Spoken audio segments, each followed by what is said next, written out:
Cette convention, aujourd'hui avec la Fondation du patrimoine, va nous servir à mettre en œuvre un véritable outil pour une stratégie financière au service de la restauration de notre patrimoine. La Fondation agissait de son côté, je dirais, la collectivité du sien, et nous n'avions pas une convergence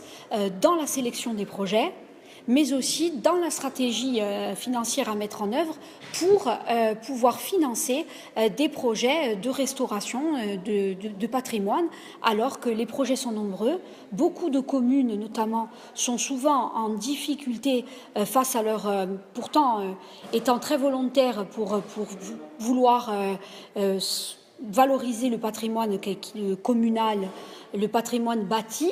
et elles ne parviennent souvent pas à trouver les financements, ou il est très compliqué de mettre en œuvre les financements à disposition. Et là, cette convention va nous permettre d'avoir une stratégie convergente, puisque un comité de pilotage CTC, Fondation du patrimoine, pour la sélection des projets va être mis en place. Sélection des projets qui va donner la mise en place d'une stratégie de financement pour parvenir à la restauration de notre patrimoine bâti. Concrètement, ça pourrait concerner quel type de projet? Alors, un certain nombre, il y a un cahier des charges qui est effectivement établi, ce qui ne veut pas dire que les projets qui ne seraient pas retenus dans le cadre de cette convention ne pourraient pas l'être par ailleurs. Ça veut dire que nous n'avons pas voulu exclure. Nous avons des projets qui ont vocation à être financés dans le cadre de cette convention entre la CTC et la Fondation du patrimoine, mais ensuite, si les projets ne sont pas pour autant éligibles au regard du cahier des charges qui sera bien entendu rendu public pour les acteurs, si ces projets ne sont pas éligibles, ils peuvent en revanche, parce qu'ils peuvent revêtir quand même un intérêt,